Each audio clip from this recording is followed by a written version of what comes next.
folks, I'm just going to give you a little demonstration on single point perspective. So for this activity, you're going to need lots of sharp pencils, and I do mean really sharp, and you want them to be either hard HB or the number 2s. Number 2 is actually even a little soft for my taste. You're going to need a ruler. I prefer the clear kind because then I can really see what I'm doing. And you're going to want either a page in your sketchbook or one of those 9x12 pieces of drawing paper, which is what I have here. If you're working on the drawing paper, I find it's best to actually tape the paper down so it's not sliding around on you.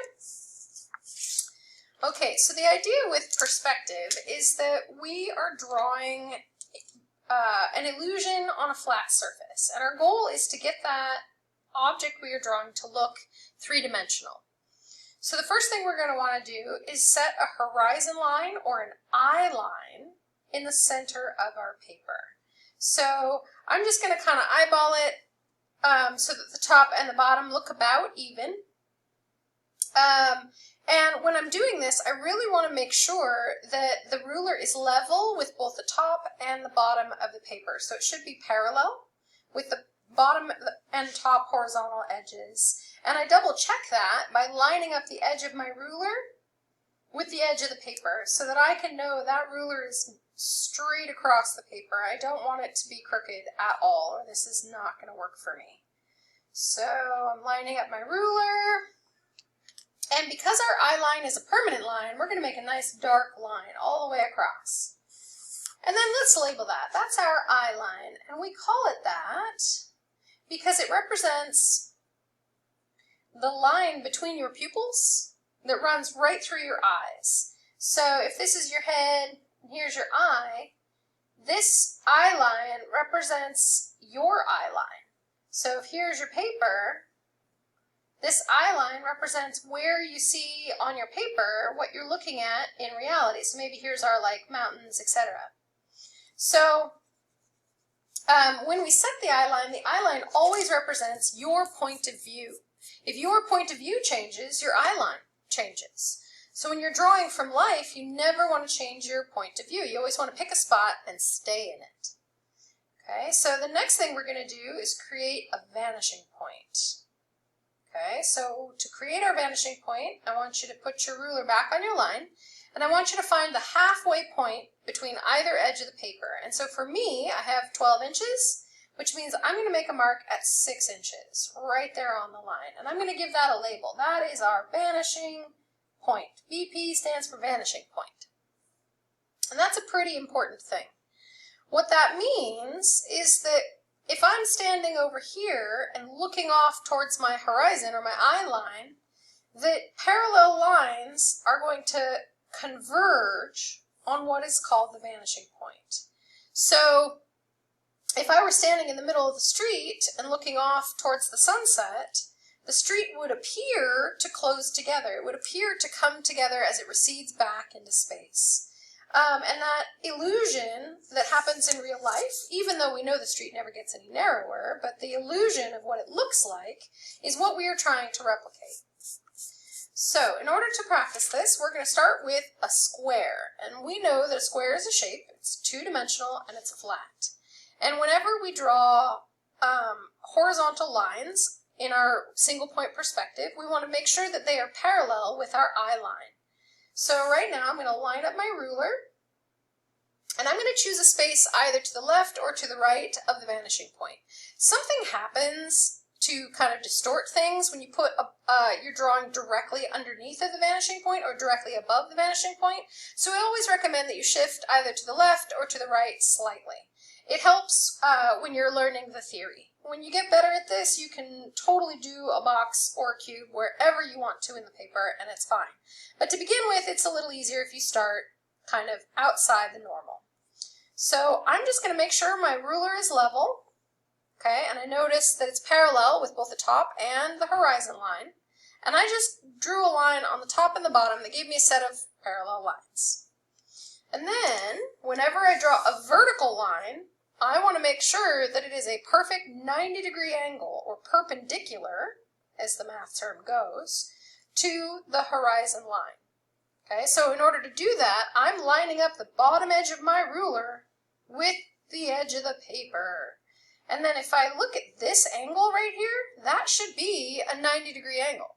That should be pretty close. The other way you can tell is it should be parallel with the outside edge of your paper. Like that should be a nice even strip. If it looks like this, that's not going to work for you, right? So whenever we're drawing vertical lines in a single point perspective drawing, they always, always, always have to be a perfect vertical, or as close as you can get it. And then I'm going to draw myself another set of parallel lines to create pretty close to a perfect square. Let's just erase the little overdraws there. Okay, and then I want you to give yourself a little point, a dot, on each of the four corners of your square, because those are going to become very important.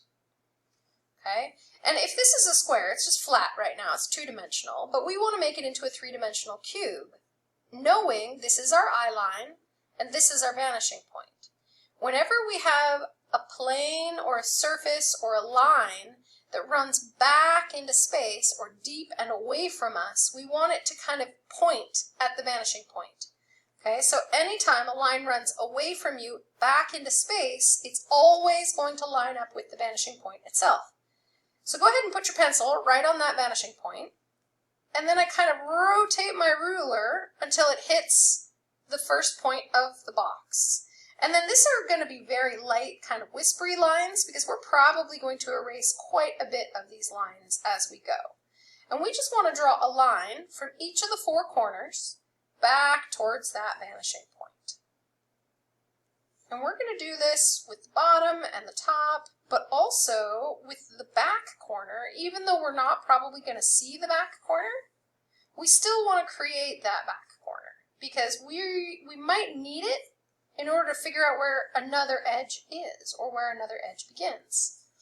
And so right now we have kind of a clear see-through box, but this box literally goes forever. It literally runs away from you like a giant wall back into the distance. And that's great, but we're hoping for a regular old cube. So first thing we're going to do is kind of slice this cube down to size. So again, if I'm going to make a vertical, I'm going to line up my ruler with the top or the bottom edge of the paper and make sure that it's a good 90-degree angle and it's not crooked. It's a nice even section. And I'm going to make a vertical line. Actually, I'm going to scoot over just a smidge because I think it's a little close.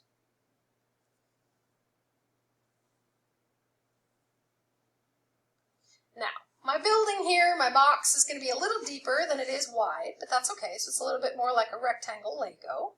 That's all right. And then I'm going to put a dot at the top and a dot at the bottom. And then I'm going to make parallel lines that cross the top and bottom planes, so we can kind of chop off the back side of that box. But if I'm going to make a horizontal line, I'm going to have to line up with my eye line, right? I got to be parallel with that. So again, I'm using the edge of the paper and my ruler, lining things up so they're nice and straight. And then I'm going to run that edge to that point, and then I'm going to slice off the top edge of the box, again, making sure I'm nice and parallel, nice and level with my other horizontal lines. And now we have the back two corners, but we're still missing one line back there. So we're going to go back to our vertical, again, lining up with the bottom edge of our paper, making sure we are a nice perpendicular angle. All right. And now I have a cube, and I can actually go ahead and erase any of these lines that I don't need. So and these lines that run back into space, they have a really fancy name. It's called orthogonal. O-R-T-H-A-G-O-N-A-L. Orthogonals. You don't have to remember that, but I like fancy words because they make me sound expensive, so whenever you're talking about your perspective work, you can say, oh yes, I used the orthogonal lines to find the perspectival space. Makes you sound very fancy. Okay? But what it really means is the lines that just run away from you back into the distance. So there's our cube. We just made our first perspective cube. Congratulations. Can you do this too? Alright, so for your exercise for this week, I want you to try at least 3 cubes. Make 3 of them. I want you to do one on this side, maybe one over here. Try one that sits above the vanishing point. Instead of seeing the top of the box, what ends up happening is we end up seeing the bottom of the box. Also, when you're looking at this, sometimes there's an optical illusion that happens where the box kind of starts to flip back and forth between front and back. If that starts happening, you can take it from a clear box, like a glass cube, and erase these lines, and all of a sudden, instead of being a see-through cube, now it's a solid cube, right? And even though you erase those lines, they never really go away, so you can always just go back and find them if you need to. And there's our single point perspective cube. Congratulations! All right.